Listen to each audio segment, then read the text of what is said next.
to the Horror Hangout podcast, where three bearded film fans watch the best and worst horror movies of all time. My name is my name is Luke Condor-Kate, and I'm joined by my regular co-host, Mr. Ben Arrington, and our semi-regular co-host, Mr. Andy Conduit Turner. Hello, guys. Hello, dude. He's semi all right. Yeah. Yeah. Got a roaring 80% of the day. Jesus. To beat a box. Jesus. Have you guys got drinks? You got refreshments? Yeah. I've got a big old cafetiere. Look at that. Jesus Christ! You're about to detonate some local gold mine. I'm about to detonate some coffee into myself. Look at it with a matching unicorn mug. Nice. So I wanted a big one, and it was the only one that looked big enough. Yeah. So there we go. It's got a little horn on it, a little golden horn. Who knows where that's going to go? Yeah. I'm gonna do the plunge live. Ooh. Satisfying. I hope you could Some hear ASMR that. there. Yeah. A little bit of ASMR. Now pour the coffee. I will. So, before we get started, I just want to say one of our top listeners, Laura, got in touch to say Congo is not a horror movie. Yes. Yes. I don't know. It's been a long time since I've seen it, so that's what I think. What do you guys think it is? I can't remember. In my mind, in my memory, it's horror. But I did watch it when I was like 10 or something. So, and I was a little scaredy boy. What I've got to say to you, Laura, is you're entitled to your opinion. I respect you for it. But I think after we've talked Alien Resurrection today, maybe we'll come back and consider if Congo is a remake. Remake is a horror film. Maybe we should put it out there and see what the general consensus is. Congo or Umbongo? Is it horror or is it? That's why they're so angry in Congo. That's what's wrong with those gorillas. Spoilers for Congo. Anyone who hasn't seen it, but it's the lack of Umbongo that sends them to Lally. Also, Umbongo. I think Laura's in the US, so Umbongo is like a soft drink that we have in England. I don't know if they have it. It's like a fruity juice box. It's called Umbongo. Called Umbongo. Probably none of us have drank it since we were probably 10 years old, right? Even younger. I remember it being good though. It's nice. Tell you what, I'll put it out there right now. If we can get consensus to do Congo, I will get Umbongo live on the show. Umbongo live on the show. Vodka and Umbongo for that as the drink of the show for the week. Yeah. That could potentially be pretty good. Rum and Umbongo. Yeah, rum and Umbongo. That sounds good. Right, we'll all bring an Umbongo cocktail. Congo. We'll see how we do. She's also go on. She's also asked when are we doing Silence of the Lambs and Hellraiser. I think Silence of the Lambs is on the list of this new list. Hellraiser, we will do it. We've got to do it at some point. We keep saying we'll do it. I think we'll do it soon. I'm sure. It's one glaring omission from the lists that we've been tackling. So it would be nice to do it. And I watched Silence of the Lambs recently, and it's good. It's good shit. Yeah. Ben, you said you wanted to do some news. Yeah. I thought maybe we'd do some horror news bits at the start of the podcast just to kick things off nicely. Discuss some stuff and tings. And the first thing is that there is going to be a reimagining of Hellraiser, apparently, written by David S. Goyer, who wrote The Dark Knight, which is interesting. Hasn't he written lots of stuff? Like to the point where it's like you can't just say he wrote The Dark Knight. It's like he writes shitloads of stuff, like some good, some bad, but he occasionally comes out with The Dark Knight. Yeah, so I think the main thing we're thinking that he's good at is the fact that he wrote Blade 2, Batman Begins, The Dark Knight. He did also write Batman vs Superman, Dawn of Justice, apparently. We did that more recently as well. Yeah, isn't that weird to go from those two Batman films to Batman vs Superman? A lot of studio stuff going on, though, I guess. Yeah, I guess so. So apparently he's penning it, or he might be penciling it. We don't know what he uses. He might be keyboarding it. Who's to say? But how does everybody feel about a new... Because there was a sort of direct-to-video version, wasn't there, recently? I say direct-to-video, but you know what I mean, like a... Well, there's been... So, it's Dimension Films. They have the rights to it, and they keep pumping out one every 3 years or so, basically to hold on to the license for it. So they're not putting any sort of money into it.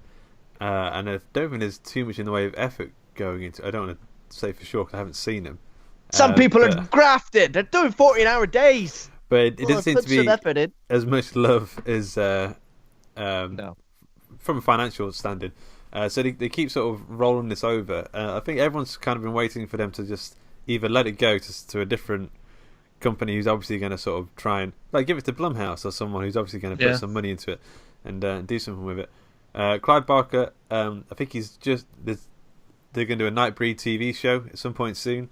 I think there's more Clive Barker type stuff happening again soon.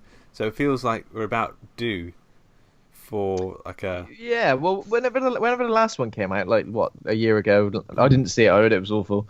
I think it almost got, initially when it was announced, it almost got framed as being like a new sort of reimagining something that was going to be an update. And then suddenly it was just released. And it was like, oh, it's just another one of those straight to, come out on the quiet. It's like The Land Before Time 8. Straight up, sneaks under the radar. I'll tell you what, The Land Before Time 8 is great. It's probably the best one, all right? They didn't sleep on that franchise. One thing that I've heard about the new Hellraiser was, how people always do the puzzle box, and then a room to hell, like a hole in the wall opens up and they walk through from hell. Apparently there's a scene of a guy solving the thing, and it shows you Pinhead in the other room, sort of waiting around for the guy to finish the box before he can make it. Exactly, yeah. He's dead bored. If you look at, I think it was called Hellraiser Judgment, 2018. Yeah. If you look on IMDb and look at the poster, the Hellraiser poster from Hellraiser Judgment, it looks like Robin Williams in Bicentennial Man. It doesn't look like Pinhead at all. It looks like Robin. It looks like Robin Williams in Bicentennial Man. What's going on? I mean, there he is. It's like DIY Bicentennial Man. What's going on there? Very strange. But for someone who's it's weird to think that. I mean, it's 4.3 on IMDb, so again, it was another shithouse. But yeah, it would be nice to get something with a bigger budget, with a bigger name directing it. Someone who can really give us a really good reimagining. I'd like that, Luke and Andy. I'll tell you. Yeah, do you think, with the resurrection of things like the Candyman and so on, that'll really get them to invest in it a bit more, because you can see that you can bring back these old things that haven't been huge since the 80s and push it a bit? Or I think there'll be a resurgence of Mr. Barker at some point soon. I can imagine them doing a really solid Books of Blood TV anthology show. There's 6 volumes of short stories. Some of them are so good, and obviously they make films out of them quite a lot as well. But they haven't done all of them. There's quite a few that are just maybe a bit too weird to sort of advertise as a film in itself or whatever. But they should definitely do something with. I'd like to see more Clive Barker. I'd like to see more good, financially backed Clive Barker films. Yeah, sounds good. Okay, moving on. There's a trailer for a film called Crawl. Don't know if anybody saw that. I did. Did you see it? Crawl. Alex Saha, right? Yeah, that's right. And Aja produced. Or Aha? Aja. Director Aja. Alexandra Aja. And is it produced by Sam Raimi as well? He's involved somehow. He's assigned his name to it. So it looks like a good sort of creature feature, but also a one location sort of film as well. Did anyone else get that? I mean, obviously there are other locations, but it looks like it's centered around a particular location. There's a hurricane, flooding in Florida. A woman goes to save her dad, and there's alligators and that around trying to kill him. Yeah, getting all in the house like Home Alone with alligators, really. Pretty much. It reminded me of. I'm pretty sure there's a bit in the first Sharknado where the sharks get into a house and there's a flooded house, and I don't know. I mean, they've probably copied that, to be fair. Have you seen a film called Burning Bright? No, I don't think so. It's about there's a hurricane, except there's not a flooding, and there's a crooked stepdad who, through a scheme, traps his stepchildren in a house with a ferocious tiger during a hurricane, and it's on purpose. It's a world. He does, yeah. He's a wrong'un. Okay. He's after their inheritance, I think. But it's got a similar vibe to that for me, except with an alligator. It looks great. I'm on board for it. Trapped in a house with a ravenous tiger. How has this passed me by? This seems like exactly the kind of film to watch. It's fantastic. The son, the younger brother is troubled as well. So That's a weird name for it, though. Burning Bright. I mean, they could have called it anything. They could have called it Trapped with a Tiger. Trapped with a Tiger in a House. Because if you just see that written down, Burning Bright, you go, well, do I want to see that? Probably not. Trapped in a house with a tiger during a hurricane. Holy shit, sign me up. So Hurricane Tiger House. I haven't watched the trailer for Crawl, but I'm quite excited about it. I saw Alex Arjar said it was him returning to his roots. So if he did the Hills of Eyes remake and he did Haute Tension or High Tension or Switchblade Romance, wherever you're from, and I think he said it's going to be going back to that sort of more visceral, pulse pounding sort of thing that he used to do back in the day. I don't know what he's done. Oh, he did Horns recently. I don't know what he's done more recent than that. Oh, did he do that? Did he? I didn't realize that. Interesting. So I'm quite excited about that. It should be an interesting one. He did. Oh, sorry. He did. He directed it. Yeah. Sound like Bruce Forsyth. Hills Have Eyes. He directed, didn't he? Hills Have Eyes. Yeah. I really liked that. That was one of the best horror movies. Yeah, it's a great remake. 100%. That's a good film. So let's hold out some hope that this is going to be pretty badass. And the other trailer is a trailer. It's not even here, so we're going to talk about anticipating a trailer for It Chapter 2, which is being released on Thursday. Very nice. Everybody excited for that? Very, very nice. So I'm not going to watch the trailer because I always feel like I'm there anyway. Like I don't need to, unless the trailer's like completely bullshit and people are like, don't go see it because they've changed something. Go see it. Pennywise ain't a clown anymore. The trailer begins with Georgie coming back and saying, "Guys, I've come back from the future. You've got to come and join me." Yeah. I'd be interested to see what they do with it because, I mean, the first film was really good, but it's sort of split the novel in two, and I always found like the adult sequences were always kind of just them remembering what they did as children. They didn't do too much as adults, other than remembered what they did and then go back into the sewers. Whereas the children, that's where all the story is. So it'd be interesting to see what they do. Well, hopefully they're going to expand on it. So what's it been? 2 years since the first chapter, 2017, is that right? Yeah. So now we got actors like James McAvoy, Jessica Chastain, Bill Hader, all playing the grown-up versions of the Losers Club. So, I mean, with some pretty solid. I'm assuming there's going to be flashbacks to when they were young as well, right? I think probably, so. Yeah. I think I saw that they said they filmed more children's stuff. So at the set when they were doing It 1, so I guess there're going to be more things we haven't seen from there. Yeah, it'd be interesting to see what they do. Hyped for that. Same director, isn't it? Andy Conduit Turner. Andy Conduit Turner's directing It Chapter 2. What's going on in It Chapter 2 then? Not that I've left it to the last minute or anything, guys. But... Pennywise ain't a clown anymore. Pennywise is a crocodile, killer crocodile. Alligator swimming around in a house. It's going to be great. There's a hurricane outside. You can't go out. He's after the inheritance. Sounds amazing. Is there a tiger as well? I hope so. Fingers crossed. Oh, he turns into a tiger. Weirdly enough, because of unions, tigers cheaper to get than clowns. Oh, there you go. Very interesting. The business. Business is booming. Right. Moving swiftly on. Stuff from the Guffs. Yep. So, I've got a great stuff that I was very surprised by how much I enjoyed this film. Have you guys ever seen something called Cheap Thrills? That rings a bell, but I don't remember it. I think it's maybe a couple of years old. It's just come up on Shudder. It's got Ethan Embry. I can't remember the other main character's name. David Kecker and sort of a woman. I think she's quite famous for other stuff like pop singing and that in the US.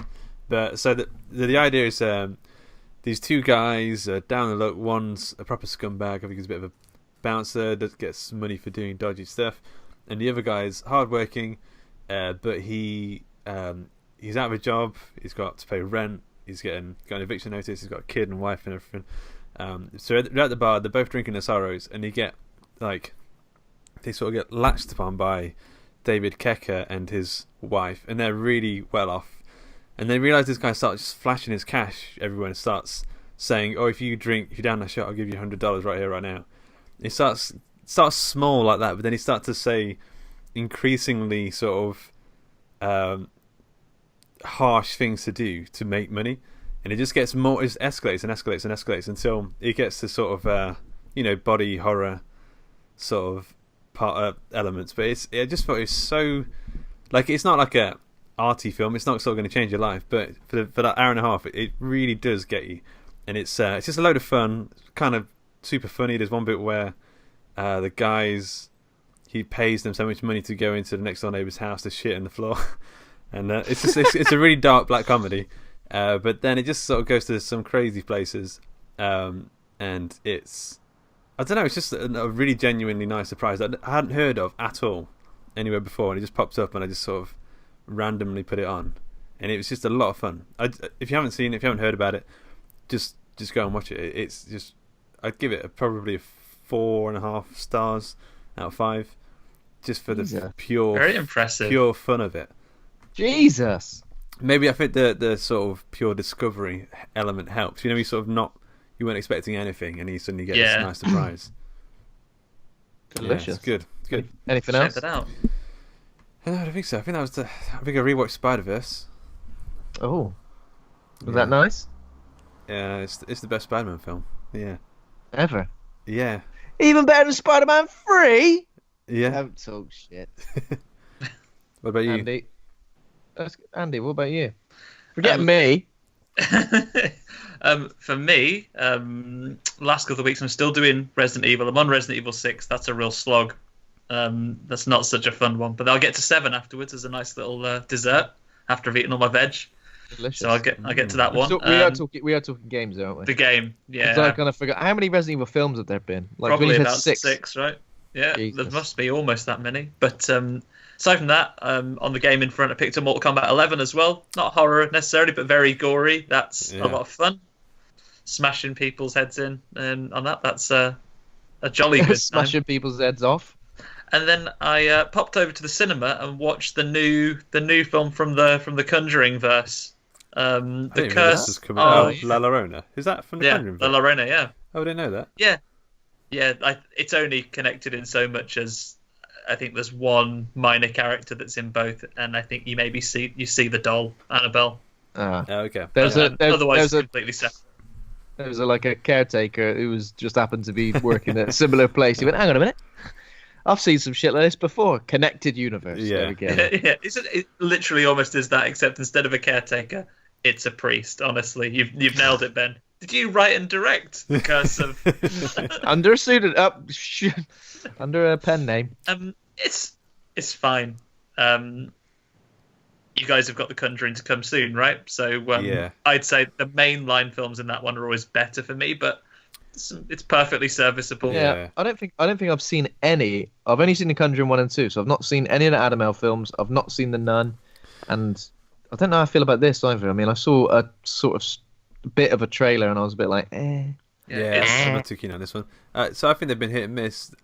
Annabelle, I didn't get on with at all, but the prequel, which was directed by David Sandberg, who did what's the superhero film called? It's like big. Shazam. He did Shazam, and some other stuff. But the prequel was surprisingly good. It's genuinely scary. Yeah, there's lots of jump scares. Are there three of those films? Annabelle. There's going to be a new one, I think, at some point. Yeah, I think there's about to be 3. There's is there one called just Annabelle and one called Annabelle Creation? Is that right? Yeah, Annabelle Creation. I thought it was quite decent. It's good. Yeah, Annabelle Creation was quite scary. There's some bits later on in that were really quite spookums. And then what's the new one? Annabelle 20XX in space. Yeah, Annabelle in space. Yeah. Annabelle versus the Nun.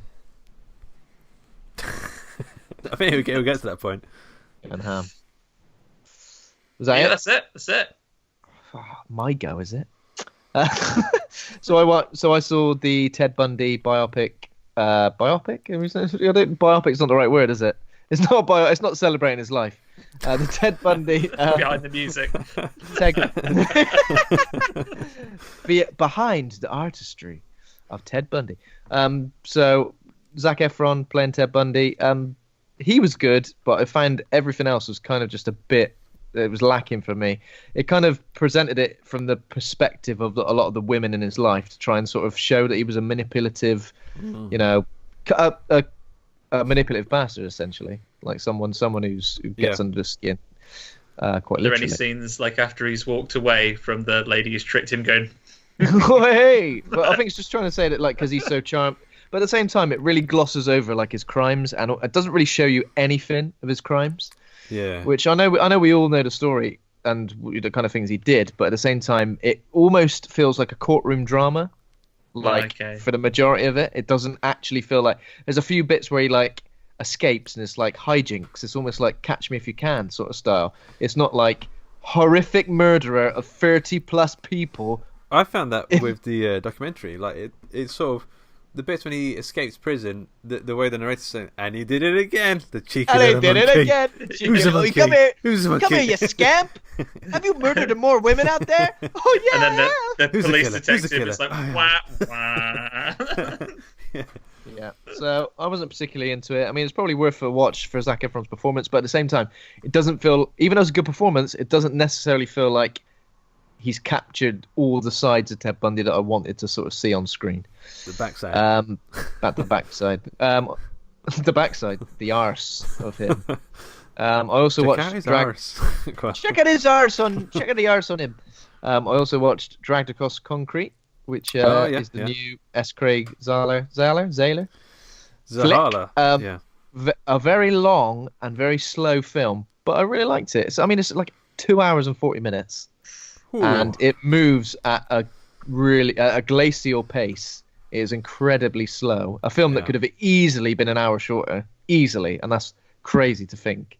Mel Gibson, Vince Vaughn. The script is really good. The script is almost like every single line just kind of sings. Yeah. You know what I mean? It just sings, and it's not like particularly grandiose in terms of a story. It's a very sort of small scale story about police and getaway drivers, and but I really enjoyed it. But again, I know I could have enjoyed the film if it was an hour shorter as well. It just felt like we linger on certain scenes for so long. You've seen all of his films now. How do you feel about S. Craig Zahler's oeuvre? Is that how you say that word? Oeuvre. How do you feel about him? So I in terms of this, he wrote this as well. I think this is his best written. Just in terms of dialogue, the dialogue's really good. The characters are really good. Bit too much sort of fluff for me, because there's a few characters they introduce and they kind of give a really complicated backstory or give a good 10 minutes of screen time, only to have them either immediately killed off or just not appear again. All right, okay. So that was a bit strange. I felt like it didn't necessarily need that. Maybe I don't want to know this, but is it as I've heard it's not as hyper violent, not as exploitative violence like. I mean, it's got its moments, but it doesn't hinge on that. Okay. You know, there's a couple of violent moments where you kind of, that's a bit gruesome, but it really doesn't hinge on that. There's like this real undercurrent of tension like throughout, which is good. You kind of think, what the fuck's going to happen next?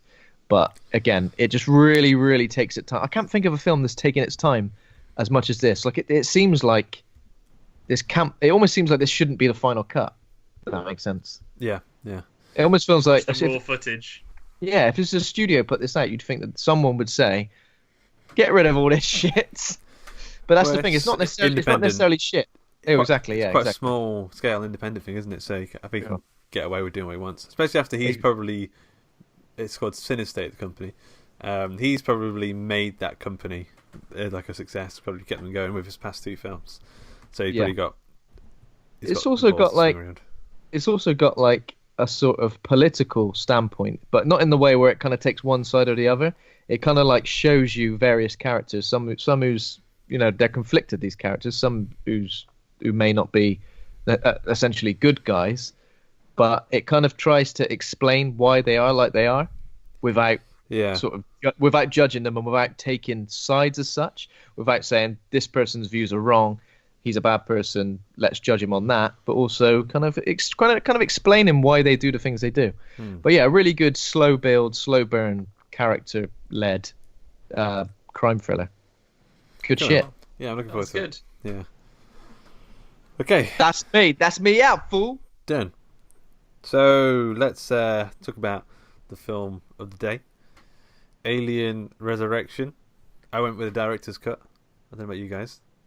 Or is it director's cut or is it special? The special edition. Special edition. Okay. The director came up and pointed out. I don't know the version that you guys watched. And when I pressed play, I had the choice, and he came up and went, "Don't call this the director's cut because that's what you saw at the cinema. I did that. I was the director. I cut it.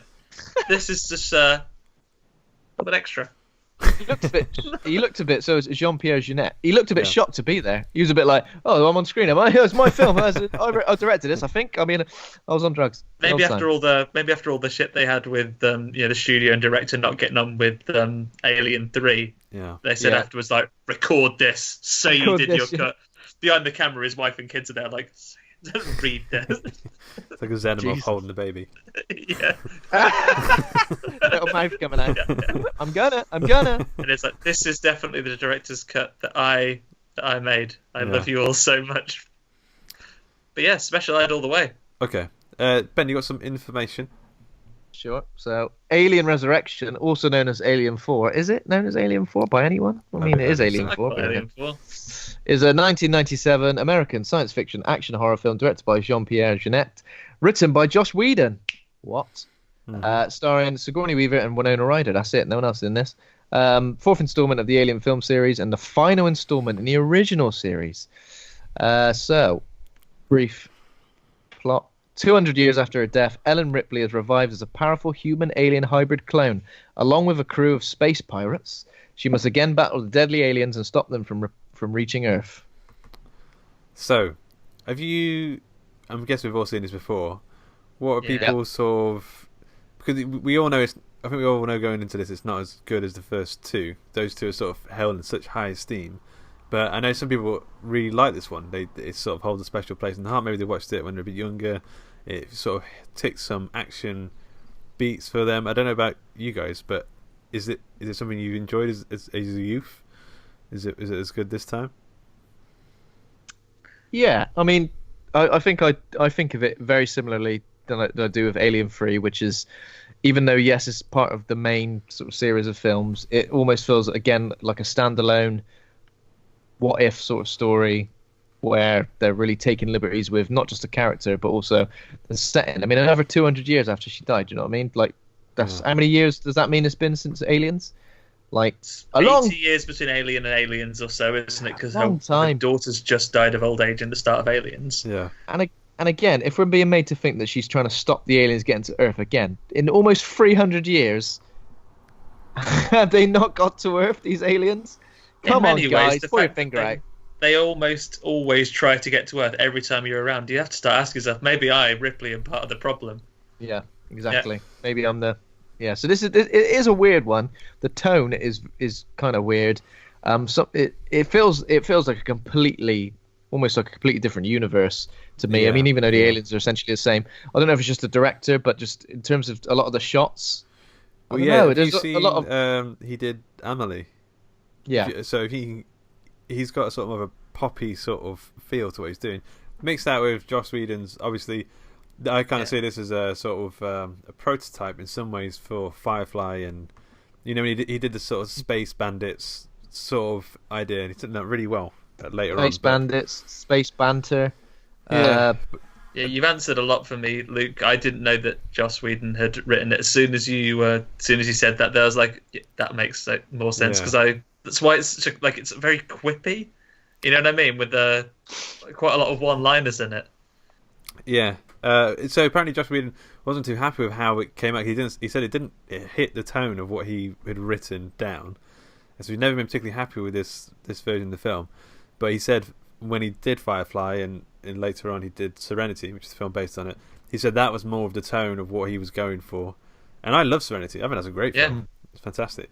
But yes, I remember renting this from Impact Video down on the high street, watching it over and over and over again. I think we recorded it onto a blank tape to watch again after that.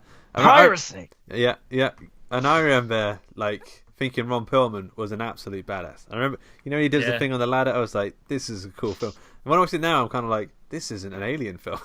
This is something Ron Perlman. else. Yeah. There's a moment in this film of Ron Perlman where he is scared by a spider on a web. Yeah. And he shoots it. I rewind it and watched it. I rewind it and watched it about 5 times. At what He goes, point? ah! Yeah, I can see Joss Whedon writing that into the script. I can see that working. But like, there's a bit. I think it's near the start where a guy bounces a bullet twice and it hits this guy in the head. I was like, this isn't the same universe. This is CSI Warwick, whatever his name is. Yeah.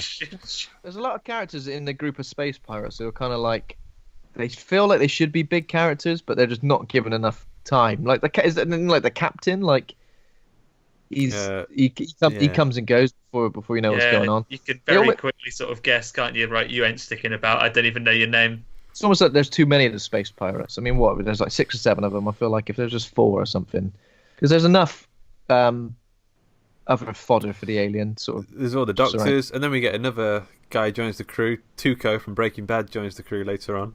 Yeah. Yeah. I did recognise Tuco from Breaking Bad.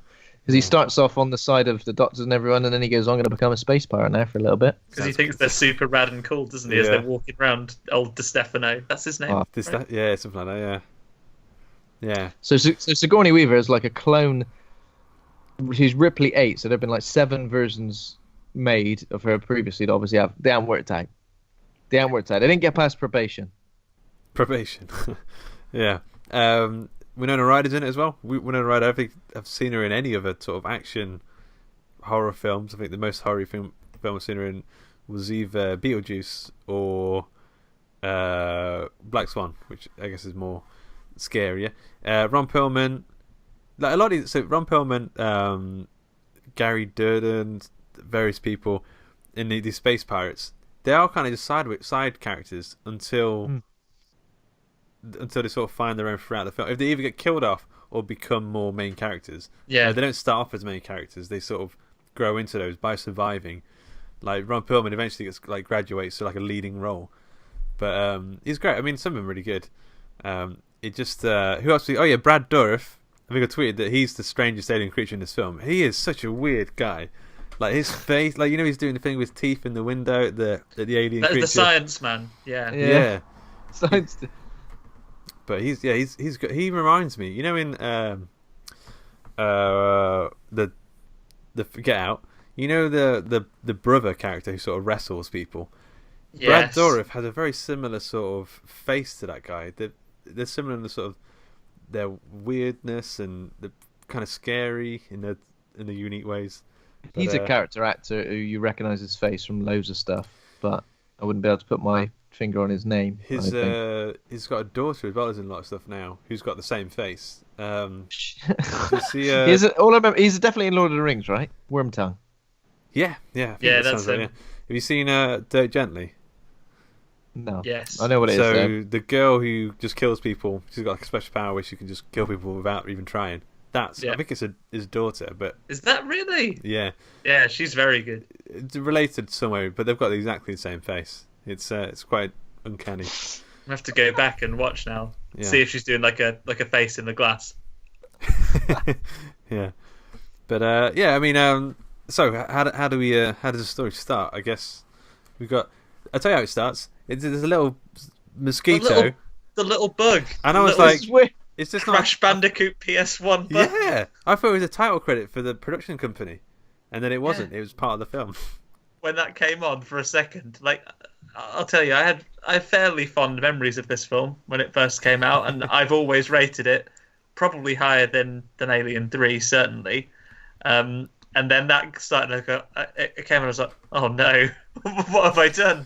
Yeah, that was odd, to say the least. And he pea shoots it. He sort of smushes it into his pea and then the title comes off after that. What does it mean? Is that in the regular edition? I found myself asking that a bit. It. How is it in any relation to Alien? I didn't understand. What? Just because I don't know. There's probably some sort of symbolism there, but bloody weird, wasn't it? Yeah, that was really odd. But then it goes to Luke's favourite part, I guess, because I know you mentioned last week how much a fan you are of Bald Ripley. It's completely Bald Ripley in a big old tube. I thought it said Bald Ripley. Yeah. I know, but a big fan you are of your balls Ripley. So Ripley is in a tube. Yeah, we sort of see her go from like an actual child's face to adult face. It's quite a good special effect, I think. They take her out. They open up a chest and pop the alien out. You can put it in a little tube. The alien, I think, effects are pretty good actually. I think they're not like glossy, wet stuff from the CGI of Alien 3. They're more mobile than Aliens 1 and 2. I think they look pretty good.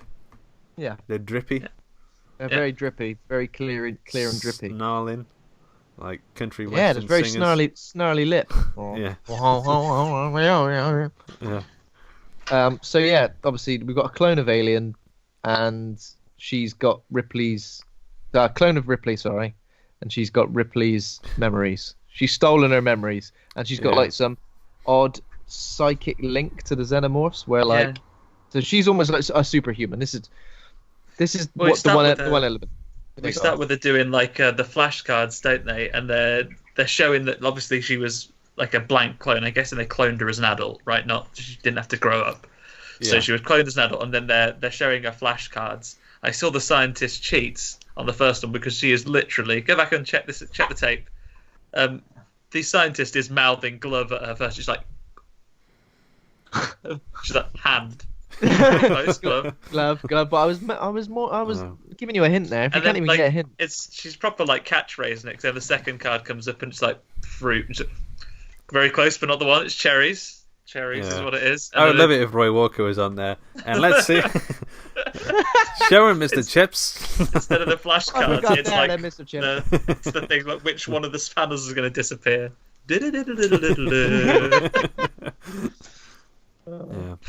But yeah, she's brilliant at catchphrase, and they decide she's operating at a completely adult level. But obviously, educational standards are lower in the future. If you know gloves and fruit, adult education's. She knows gloves and fruit. Get her as the captain in this ship. Give her some GCSEs and ship her out. One thing I don't really like about this is that like Ripley's a badass character as it is, right? Yeah. I know she's a clone, but do they need to make her super strong, super good at basketball, agile, have acid blood, good at basketball, have a psychic link with the? It's like it kind of ruins all of that stuff is already there with Ripley. Like not a psychic link with the xenomorphs, but there's definitely like something, you know. Well, I always felt like Ripley's sort of virtue was being heroic, even though she's just a sort of woman, human sort of thing. Now you give her superpowers, it's like that kind of loses that quality that we admire so much. Again, it reminds me, I know the second time I mentioned this, Resident Evil movies, where they were just like, with Alice, they go, well, basically she's just a normal, everyday woman who can kick a bit of ass. Yeah. Now she's like Neo. Yeah. Just like, that's shit. For me, that's shit. That's like, you're making your protagonist like just pretty much unkillable, you know, in whatever way. It just really takes away God mode, especially with a character like Ripley. I think it just takes away everything. She doesn't seem like Ripley. Would have liked Ripley to awake as Ripley, realizing she's a clone. Like, imagine how much more effective that would have been, rather than this weird, slippery, lizard-like woman. Just I don't know why I said that, but, you know, it's strange. It's the chemtrails, Ben. Yeah, it's the chemtrails. The lizards are in charge. I think if we'd maybe seen it build up over time, I think we could have got away with a reveal of one of the things. Maybe we could have got acid blood later on or something like that. I think because we have all of them thrown at you at the beginning. If she went into the clone room and then she saw the failed versions of her, and that was the first time she realised that she was a clone, that would have been far more effective, definitely. Yeah, that would have been good. But like the scientists, they can't keep it in their pants at all, can they? Because I know that in that scene we have, after the flashcard, she strangles that bad science guy, and the general wants to terminate her. And it's like, if I get any trouble from her, she's straight in the bin. Yeah. Did anybody notice how hairy the general's shoulders were? Yes. His shoulders, his arms. What the hell's going on there? Also, that's like he Robin walks Williams' away. arms. Yeah, he walks away and there's like a breath scanner to get into the next room. Do you see that? Like what? Yeah. Like, it's not like a thumbprint scanner. They just go, yep, dry roasted peanuts. It's a If they have to know what you always eat. It's a weird film for technology, because maybe it was like people have the patents on like thumbprints and eye scanners. You've got to do breath. Yeah. But then in other weird things, later on we see like a dehydrated cube of whiskey that you turn into a whiskey with a laser. Yeah. But they smoke normal fags, and they have normal money. They give him paper money that they pay the guy with, but laser cube. Some things are timeless, mate. Some things are timeless. Whiskey ain't one of them. You need it in a cube. Yeah. So I think around that point we cut to the Betty. It's like the outlaw ship. We sort of introduced all of those characters in a pretty quick. So we got Elgin. Don't know who that guy is. Jonah. Is that Ron Perlman? Maybe. Christie, which is the guy with the practicing. He's got guns like glued to his hands. CSI Warwick Brown. Vries, who I think maybe that's Ron Perlman. Maybe, yeah. Hillard. Don't know who that is. Can't remember. There's like a captain of the ship who's like. I think that's Podder. Christie. Oh, so Christie and Hillard might be his wife. Maybe. Yeah, he's got his wife. Pilot, as well. Yeah. So they deliver like several kidnapped humans who are in stasis, don't they? Yeah. To the military scientists, they go, "We got your kidnapped humans for you. Whatever you want to do with them, just do it.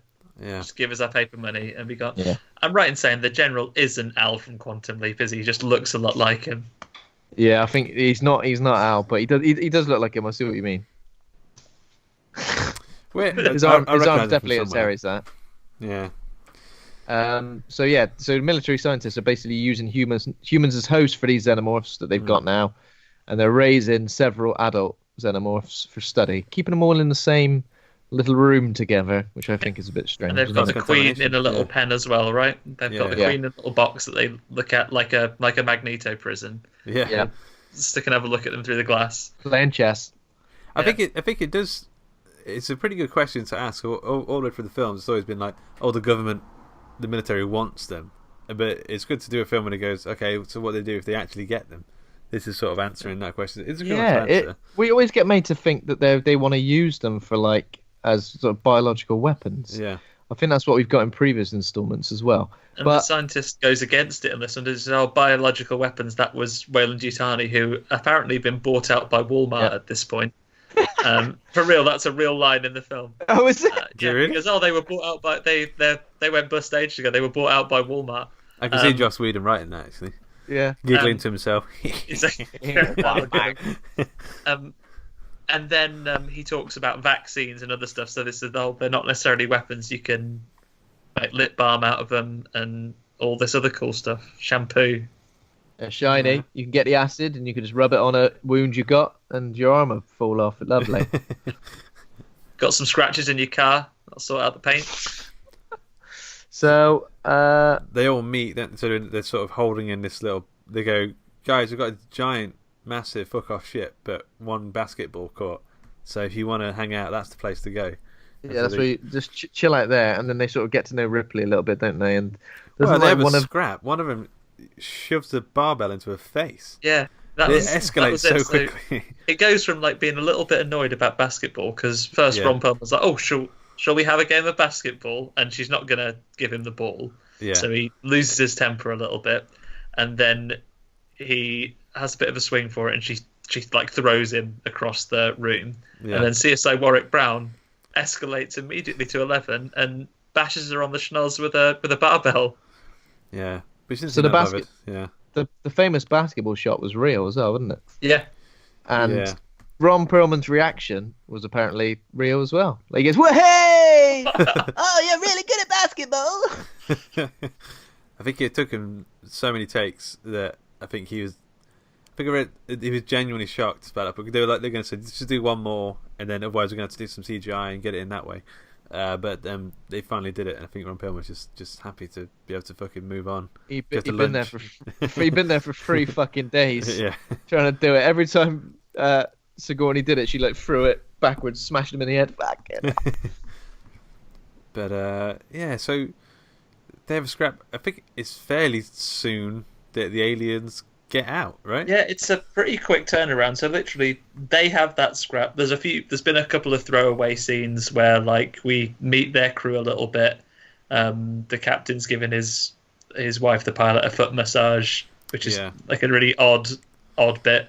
Yeah. And then the Winona Ryder is picking up like a thermos. The others are watching TV after the fight, and she spills it all, goes for a walk, and it turns out that she is a terrorist of some sort. She knows about the aliens, and having seen Ripley, she sneaks in to do her in, stab her, and then they have a little chat, and it's like, oh, you can't really stab me because I'll be fine anyway.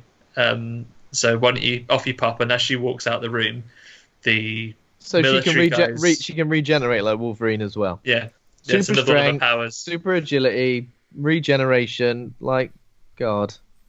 So she meets her and says, "I've got all these bad powers," and then Winona Ryder's then captured by the military, and that's why they have a big standoff. That they're going to execute them because they're also terrorists. But then that's guilty, but that's guilty by association, isn't it? That's guilty by association. This woman might be a terrorist. You're all terrorists, you can't. Literally, that's what the guy says, isn't it? He's kicking right up. So then the pirate crew take matters into their own hands, and they've been searched for weapons on the way in, but they've all smuggled them in because they're pirates. No good pirates. Doesn't the army? He holds one of them. Maybe it's Cole at gunpoint and says, "Right, we're going to kill you." I'm like, why are you holding her at gunpoint then? Just shoot them. Like this isn't a negotiation at this point. Like, and they sort of chat for a while. So you have to agree that I'm going to kill you. It all kicks off. One of them's got two little guns in his wrist. One of them's got a gun up his ass. Pulls it out. One of them's got one in his thermos. They all have a big, and this is where they meet and sort of capture DeStefano's with them, right? Because then the aliens, having watched this on the television, because they're talking about it in the science room, because the scientists are saying, "Oh, there's a bit of a disturbance down at the basketball court." Yeah. You know, the only basketball court on this massive ship. And then the aliens are watching it through their screen, and then they use that as an opportunity to escape by killing one of the others, and it melts through the floor. And the aliens are a little bit gremlinsy in this film.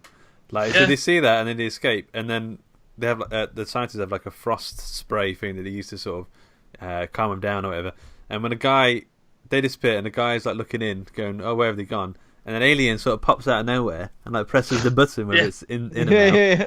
And like, that's proper gremlins. That is. Freezes him like Simon Phoenix. You know, I feel like would Xenomorphs be bothered about that stuff, like making a point? The two I don't think they would. The two like sort of animal lizard brains. Well, I guess it's trying to show that they've learned, because earlier it was kind of what the scientist was sort of teasing the Xenomorphs. Press the frosty spray. You're a fucking ugly cat. So I keep doing the C words now. I'm sorry. I'm not doing it on purpose. And then later on it learns. So he goes to press it again, and he goes, "Oh no, I'm not gonna mug." No. But they get him as well, don't they? Because the scientist, is the first one on the scene when they've burnt through the floor. He goes and pops his head over the edge, and then he gets like pulled off, but like Veruca Salt down that garbage chute gets like. Also, they're thinking they made a hole to escape, and they think, right, we're going to get out of this hole, but then we're also going to lurk and wait until someone comes along. Yeah. Hey! Right, he's going to come and look through this hole. What and a when he comes, I'm going to yank him off down here. That's what the other alien said. It's like,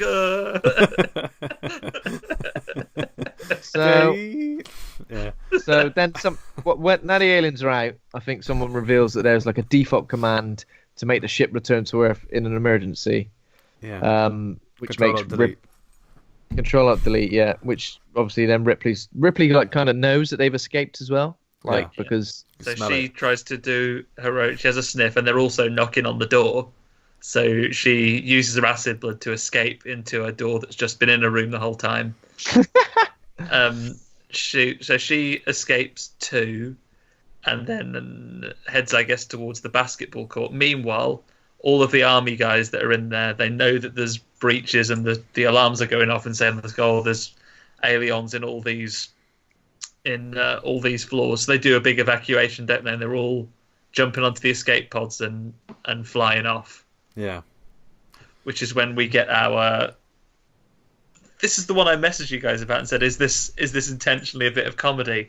Because then, as they're evacuating, the final escape pod of these soldiers, they're all doing their dramatic slide down the down the ladders, and then the last pod, an alien gets in with them, and then Al from Quantum Leap goes grenade, and he like rolls it in there, and then it's like, yeah, that's like a Mars Attacks sort of moment. It wasn't like an alien film moment.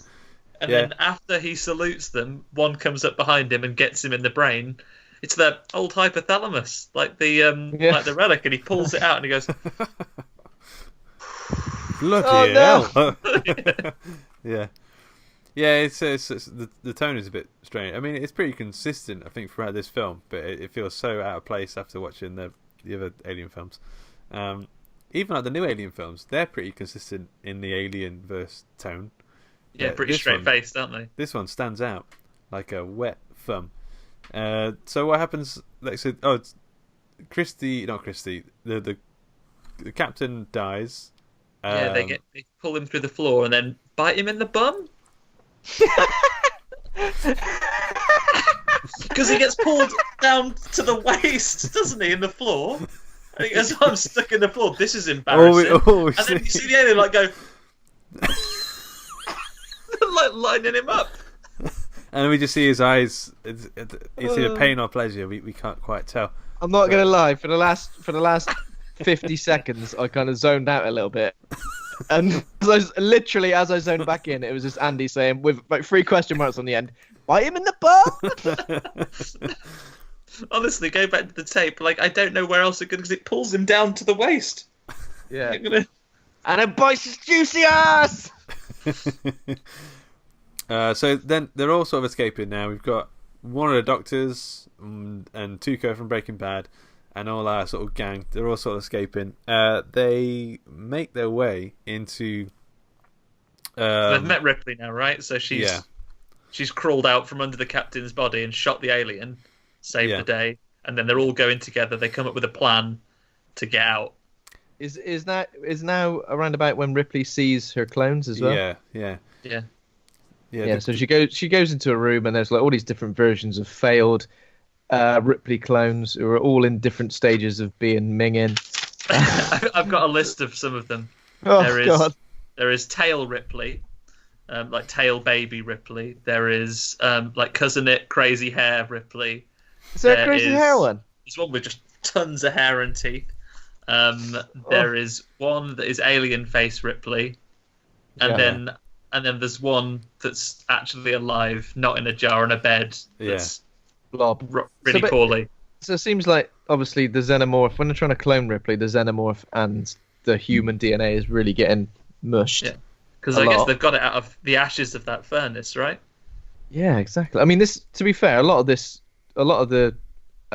creature effects and sciencey shit are really good. Like, they're generally horrific. Even like the version 7 of her has like just got these horrible like discolored teeth, and she's like, "Get out!" It's been a bank holiday, not been brushing them. Kill me. She goes, "Kill me. I'm hungover. I'm proper hungover. Just kill me." And I go, "She's been on the beers. Burn her." And old Ronnie P is not happy. He's like, "Oh, waste of ammo. What's the problem?" It's a waste of ammo.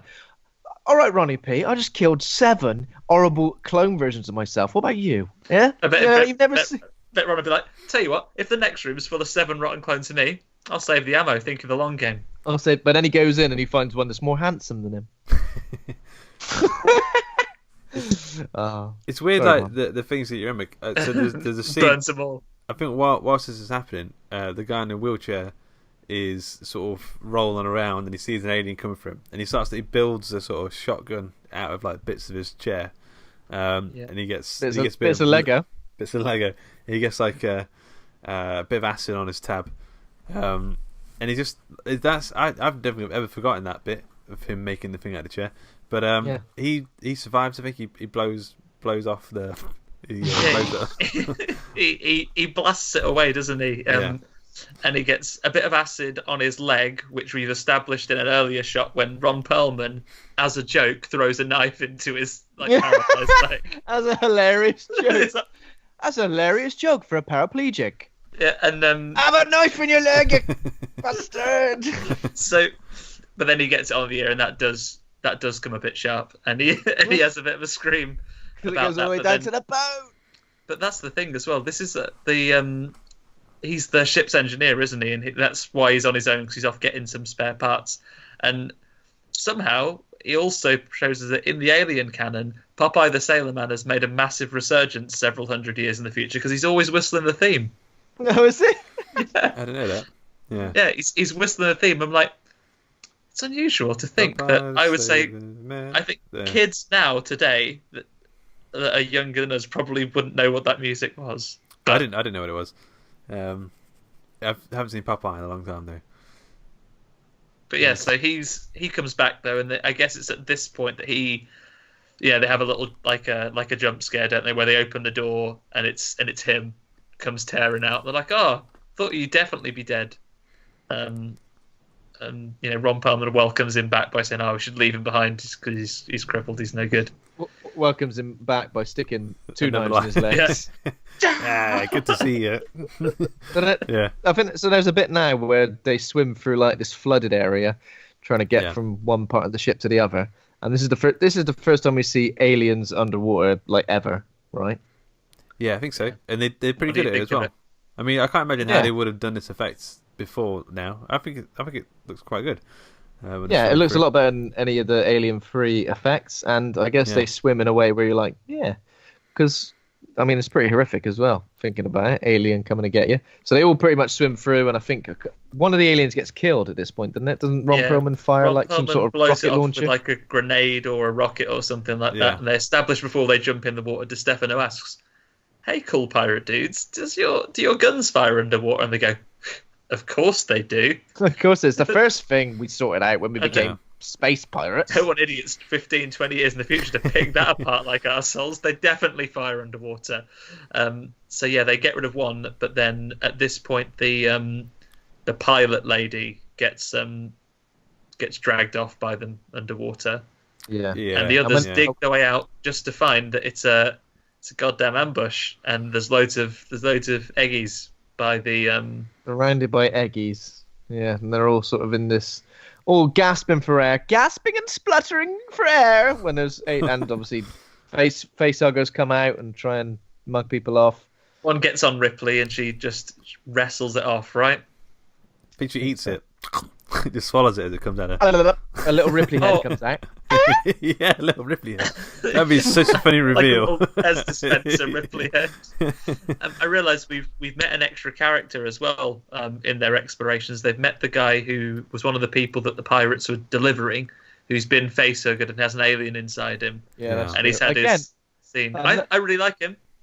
Yeah, it's good. Yeah, it's another dude I recognise. Yeah, he's a in a lot of He's things, a classic, that guy, isn't he? He's done a lot of It says Leland Orser plays a character called Larry Purvis.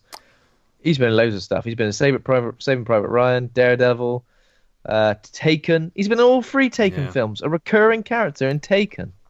He's it's weird that he sort of joins the gang and doesn't. It'd be like if you were like a delivery driver, and like the chicken wrap was suddenly part of your gang. Yeah, was part of your crew.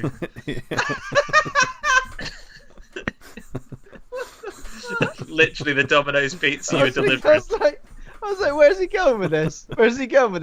Well, I've delivered this chicken wrap, but now it's part of our gang. And it's coming with us. But also, it's like, it's poisoned. So it's poisoned, so it could kill you. Yeah, don't eat it. It's a stick of dynamite like Bugs Bunny style. Why don't you get rid of that poisonous chicken wrap? Nah, it's come with us. It's got feelings. This is very sort of Joss Whedon dialogue as well when they meet him, isn't it? Where they're all talking amongst themselves, like quick fire. He's like, "What's inside me?" And it's like, blah blah. Ignore your question. Yeah. Was it? I'll ask it again. Yeah. So he comes along with them, but they're all keeping an eye on him because he's gonna. I thought that Ron Perlman's character would just kill him. I think he would. Yeah, he throws knives at people's legs for fun. Like I feel like unless he doesn't really, does he really know like the ins and outs of it, the quite literal ins and outs? Well, I don't think we've- maybe not. questions, doesn't he? Because he like says to Ripley, like, "Oh, you fought these things before, right?" And she's like, "Oh yeah." She goes, "Oh, how did you deal with it?" "Oh, I died." And he's like, "Oh shit." Yeah, what? Not looking good. But you're here right now. What are you on Yeah. about? I really fancy a chicken wrap. Oh. That was poison. Can't have that. No. So yeah, he's with them and getting us back up to date. So they've come out and all the eggs have hatched out, but CSI Warwick Brown has done another one of his trick shots that he's famed for, and he fires some grenades up, bounces them off the ceiling into the eggs, and they all blow up, meaning that they're free to climb the ladders. Yeah. But then an alien comes after him, grabs one of them by the leg. There's a lot of like aliens grabbing things and people managing to like evade them, but it's like aliens are supposed to be super strong, right? Just bloody rip This one climbing up the ladder. So everyone's climbing up the ladder, as you say. They're getting to the top. The CSI Warwick Brown has the paraplegic engineer on his back, and he's climbing up there. He's got him like velcroed to his back. Yeah, he's velcroed to his back, and they're shooting down, and the alien here is like proper the Matrix style, like dodging the bullets left and right. He's starting to believe. Yeah, he has started to believe. He's bullet timing over the edge. Neomorph. And yeah, the Neomorph is following him up there. Meanwhile, the bad scientist that's with them gets to the top of the stairs first. He goes, door's locked, Winona Ryder, give me your gun. She gives him the gun, and he goes, you're very trusting. And he pops her, doesn't he? Gives her a shooting. This is a weird one because why? I don't understand what his end game. He just wants to escape. Like he just wants to escape. Surely have a crew of space pirates with you, right? Exactly. Yeah, have people with guns that can fight and stuff. Why would you? And he does like a dastardly run away. I think it's because their plan is to essentially destroy the ship they're on and get away in the thing. So I think he is obviously thinking about his bloody line in his pockets, isn't he? He's thinking about helping the company. It's just the military now. Just the military, the military, not the company. He wants a medal like at the end of Star Wars. He's imagining the parade. He'd be like, he wants a pet xenomorph on a lead. That's what he wants. Yeah, because he wants to teach you tricks like paw and roll over and acid blood my enemies. Yeah, it's weird. You never see his xenomorph poo. Like I can imagine him bagging it up. You know what? Coming into these films, I think a xenomorph never poos. Because like dogs can be, as pretty as anything, but they always kind of look a bit ashamed and a bit ugly when they poo. I can't imagine a xenomorph sort of sheepishly in the corner pooing. The all the dischargey stuff that they have in their nest. That's what it is. I reckon that's what it is. Yeah, we never see it actually come out of their butt. Sludge. Well, they're aliens. They might gob it out. Yeah. Yeah, it's like bees, I guess, because they sort of build sort of walls and stuff around them as they go. Yeah. So Ron Perlman gets his hero moment. Yeah, so he goes down, he flips over and does some more shoots, and the alien Neo's a few of his bullets, but doesn't cops that last one right in the head. Yeah. Ron Perlman goes, dodge this, and then he goes, oh no, I was Neo, and now you're doing one of his lines, and he's confused by that, and he gets shot and falls down, but holds on to CSI Warwick Brown's leg, and he unstraps himself and falls to his doom. Sacrificed himself, yeah. Although, good guy. Would he have died? Because he gets, for some reason, the alien spits some acid in his face, and I didn't know they could do that. But then when he falls down into water, not an explosion. Surely he could have just climbed back up. I thought he got acid. He could. I think the alien got a bullet hole, right? And the acid went in his face. Before Ron Perlman shoots it, it's like he is still shooting it, and the alien just like goes and like blows a bit of acid in his face, and it's Masters of the Universe bit of yellow CGI. He goes. I see. I thought he got hit. I thought the alien got hit and it splashed back onto him. Oh, maybe I wasn't paying attention. Yeah. It looked like he spat it at him, but he's dead. He gets paralyzed or something because like his legs stop working. He just sort of goes floppy. Yeah, don't know why. I think he gives up and he's like just tired. It's contagious. So he's been strapped to that guy. He's caught it. So not long after this, we basically find out that Winona Ryder is Auton, an improved version of a human Machines thing. built by machines, and then Machines built by and then machines. the government so were like, no, they don't like that. So they like it. He's got. Has she got? Stefano gives them some exposition to do. Oh, machines built by machines, second generation. They burnt all their modems. There's also like a weird Cronenbergian style thing where she, what's her name, like Existence style. She takes like a mole off her arm and then plugs herself into a guitar jack cable. Yeah, Like it's funny, isn't it, that the whole ship you can steer if you've got an RF lead and you can just plug in. Yeah. Luckily, so yeah, she basically directs the ship for a collision course of Earth to basically destroy the aliens. And around about this point, Clone Ripley gets captured by one of the aliens as well, doesn't she? Yeah, it's basically they get a straight run to the ship, so they've got their plan. They're going to crash. They're going to crash in about 40 minutes, and they stop Bad Science Man stealing their ship, and they're just going to go there. They can get in it, but then as they're almost back and they're all together, does she get captured or does she actually go? They look down a big hole. I think they do capture. They sort of, it's like pops out and goes, "Come on," and like yanks her in. Come on now. But then when she lands in there, it must be like really comfy because it just sounds like comfy. It looks like a big. It looks just like a big pile of like black, like industrial tubing. Yeah. Like But it's quite at those trampoline parks you go to. Yeah. And it's like and you can't get out. Like you fall into it, but you can't get out. It sort of sticks like a ball pool. So you kind of like sinks into it. It's just like really enjoying it. Slurped off to an alien. Yeah. And then so I think the other guys get on the ship, and then Ripley sort of climbs out of her thing, and it's kind of a weird xenomorph orgy that they're having. All the aliens are writhing around in their own kind of, excrement. We're made to think that they kind of have sex with Ripley as well. I don't know. I guess it's different, isn't it? Wow. Because they don't have. Oh, I'm back. Sorry, guys, cut off for a second there. Oh. Didn't even notice. I've returned. Sorry, mate. We didn't even notice you left. Do it more often. Andy just left for an hour, and he came back. So the Queen's there. There's tons of aliens. They're like ants now. Once you get a few, there's just tons of them now. And then we find out that the Queen also took DNA from Ripley, and she's got a human womb now. So she's going to be. Whom? She's going to be making a new kind of alien, and Brad Dourif is like stuck to the wall. He's in tempora bata. In tempora bata. He's kind of narrating the whole thing, isn't he? Yeah. You don't. Like David Attenborough. No. Yeah. Now we see the xenomorph and human hybrid being birthed from the womb. Look at him as his little strange nose wriggles around searching for food and sustenance. That is a weird nose. That like little pointy thing. Is that meant to be a human nose? That's not like any nose I've seen. It's like one of those weird anteaters. The hybrid xenomorph is freaking weird, right? It's weirdly cute. It's got cute eyes for some reason. Little eyes. Yeah. Sweet little button eyes. And a cute ass too.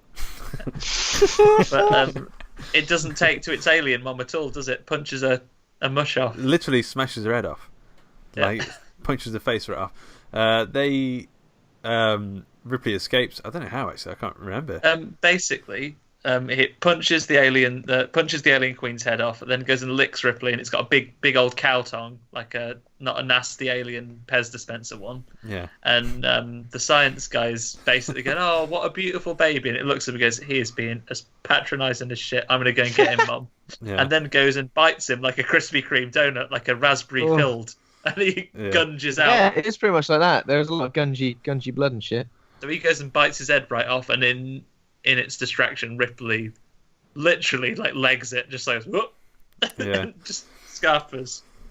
So then, I mean, you can't have an alien film without them getting on the escape ship and then the alien being actually on the ship. Like that's how they go. I think even I've not played Alien Isolation all the way through, but I'm pretty sure that happens in that as well. You've got to run to the ship. No one gets to the ship in plenty of time. So it's about to blow up. The science guy's turned up and he's holding Winona Ryder hostage. This is when our guy gets to have his hero moment. The chicken burrito guy that's come along on a journey. Yeah.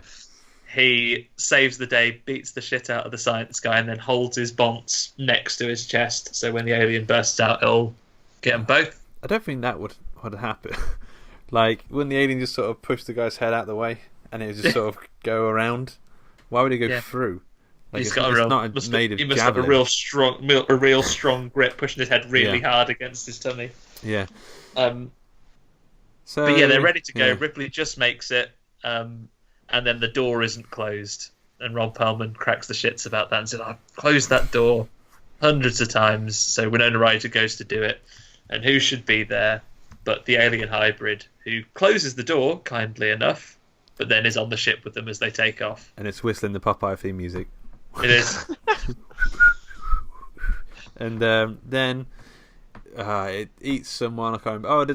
There's a bit earlier. I forgot when Thingy has the bullet hole in that Cole, and Ripley's like, "Let me help you," and he just starts like thumbing in the little white stuff. It's just like shoving it back in. This is the packaging. Just sort of getting that'll fix it. You're right. Aliens thumb in the hole in Winona Ryder from where she was shot, and then Stefano comes in, and it literally crushes his head with his hands. Gets him. Cool.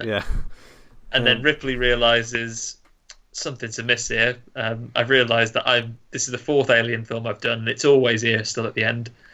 So she goes off and finds that it's there, and then I don't know about you guys, this bit makes me a bit sad.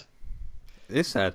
Like it's genuinely sort of they've given it like a human face, and it's got weird little cute eyes that look. I don't know if I feel sad.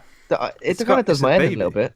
The hybrid xenomorph kind of does my head in. It's just like a bad-tempered, spoilt brat who just goes, "Oh, my mummy." But it is. It's like a baby. Like it's. It doesn't know what it's doing. Ugly, pot-bellied. It's a bit long, of a legged Frankenstein's Mac Daddy. Monster sort of thing. Like it's got horrible little eyes, shitty little twat nose. When it gets sucked off, it's really just sucked off. When it gets sucked off, yeah, all right. I won't spoil it. Go on. What's next? By the way, there's going to be spoilers in this episode. There's going to be some spoilers in this episode. Yeah, ruined the film for me. So they're having a scrap, whatever. Ripley chucks a bit of palm blood onto the window. She gives it a little hug and a kiss, and then she sort of runs her hands over its teeth to cut her hands, and then flips her paint blood onto a little glass window. That's a very dangerous thing to have on a spaceship. Yep. And then it's just single glazing as well. A single pane of glass. Well. So I mean, that is quite good to see. I mean, it's a genuinely sort of cool effect. I think it stands up quite well. The alien just sort of gets pulled through the thing, through like a little 10-pence piece hole, and you see its sort of head go last, like its skull go, and it goes. Yeah, it's all horrible. Like it basically gets put in a blender, doesn't it? All horrible. Coming out. That's the only way to. It's crying, and it's very sad, and Ripley's quite sad about it too. Yeah, this is a heartbreaking moment. Like, it's a very. I was celebrating during this moment. Yeah, get out of here, you horrible creation. I love this. Make me sick. The only person with an actual child. Yeah, sack him off. Yeah. So then they doesn't look like this alien anymore. They land on Paris on Earth. So it's the first time we've ever been. Oh no, start of Aliens, I guess, but it's the first time we've been back since it's gone a bit post-apocalyptic. Yeah, her and Cole are like, let's do another film at some point in the future, and that's sort of like how it ends. Do you guys remember? Did they land on Earth on the original cut, or did they just have that conversation in space? I don't think so. No, I think this was in the special edition, especially the Paris stuff. Quick, when you land, make sure you aim for a capital city with some good skyline for us to end this on. Yep, no problem. Don't do Statue of Liberty. That's been taken. Yeah, we've done that a million times. Don't want that. And that's the film. I've got some trivia. If you want some trivia. Always. Go on then. Number one. What was the key factor in Sigourney playing Ripley again? What was the key factor for bringing her back? Millions of dollars. Millions and millions of dollars. If she could have hair this time. So it says here, Sigourney Weaver originally refused to do a fourth Alien film. When asked why she changed her mind, she replied, "They basically drove a dump truck full of money to my house." So I think she made as much as the budget for the first Alien film was. That was like her pay. And she was basically a different character. Yeah. Ripley 8. Number 2. Which actor nearly died in making this film? Literally nearly died. Literally nearly died. Nearly died. Was it Ron Perlman for some? Well, I know that's probably not the right answer, but I'm going to go with CSI Warwick Brown doing those ricochet shots. It was actor Ron Perlman. He nearly drowned while filming the underwater sequence. At one point, when trying to surface, he hit his head on a sprinkler and it knocked him out cold. He was rescued by nearby film crew members. He also apparently cut his legs up really bad when he's doing the ladder scene. He didn't realise. Stuck a knife in him. It's stuck a knife in his legs. He hadn't realised. For a joke. Practice, yeah. But he lacerated him and he didn't realise until the next morning when he got changed. Number 3. Which other actor on the scene had a difficult time underwater? Another actor had a difficult time underwater. Do you know who it is?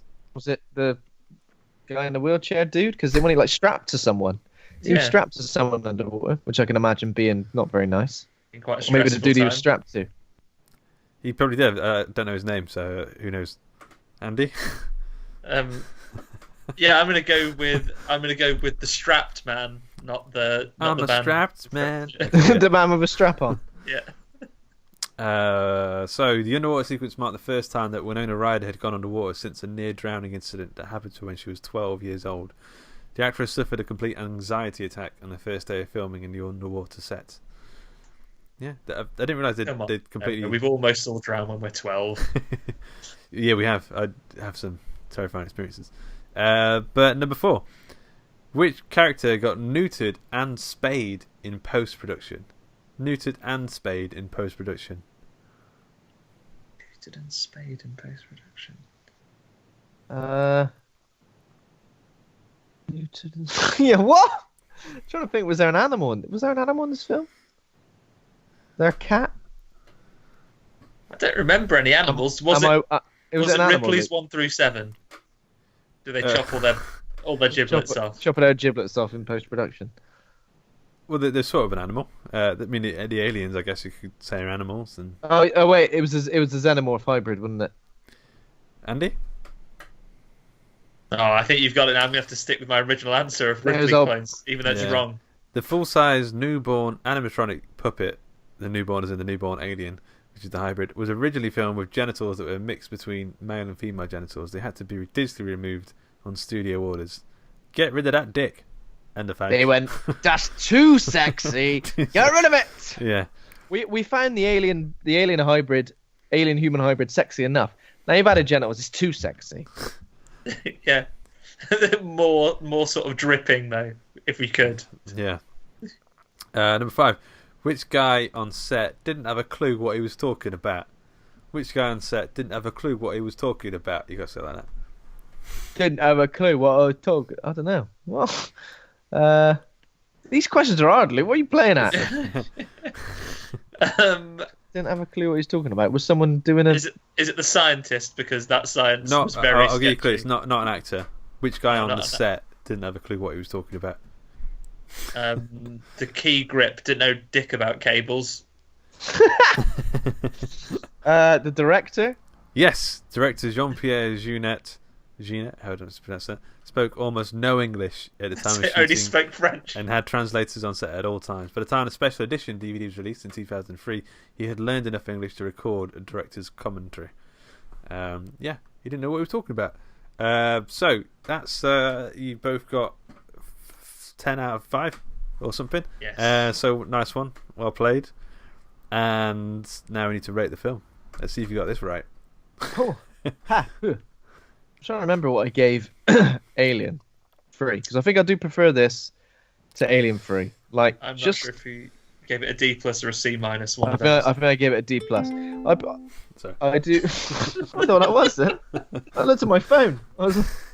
I prefer this because I think it's just. I mean, it's a bit more fun, isn't it? It's stupid.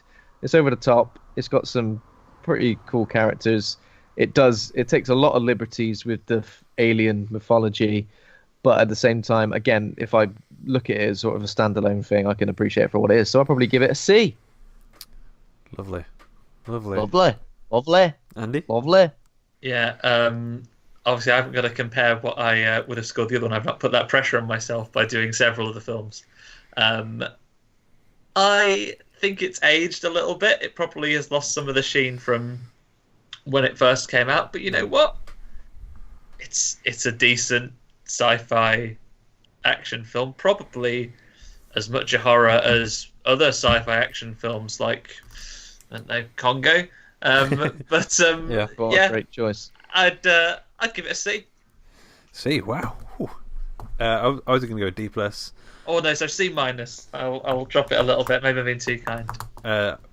D+ because I think it's alright. I mean, it's you are right. It pretty much just. You officially prefer Alien 3 to this? Yeah. Oh. I think maybe it's weird. I think it's all about expectations because I always thought Alien 3 was going to be pretty shoddy, and I quite enjoyed it. And I remember this one being really good because I watched it at that age when these kind of films were really good, and I could watch them again and again and again. But like it's I don't know, it's a bit of a weirdly sort of paced film. Like once the aliens have attacked, it kind of slows down and is sort of going from room to room looking at stuff. And series of set pieces, right? After all that, there's the underwater level and there's the climbing level. Yeah. And I don't know. I just didn't. I thought it was alright. I'd give it D+. That's what I'm going. Nothing pleases you, does it? No. If it's not cat people, it ain't a film. If it ain't a cat people, it ain't for me. Yeah. You're gonna have to do that one day, right? Cat People 1980 something. Oh, the remake. I've never seen the it. new one. The brand new release of Cat Written and People. directed. Surely that's public domain by now. It's super old. So, Ben, what are we doing next week, or should we decide? I think we're gonna potentially. We should decide, but I think currently we're thinking about maybe doing The Conjuring, which we've kind of been. Have we been putting it off? I know we've been putting it off, but we've kind of just avoided it slightly. Did you say for a while? The Conjuring or The Congoing?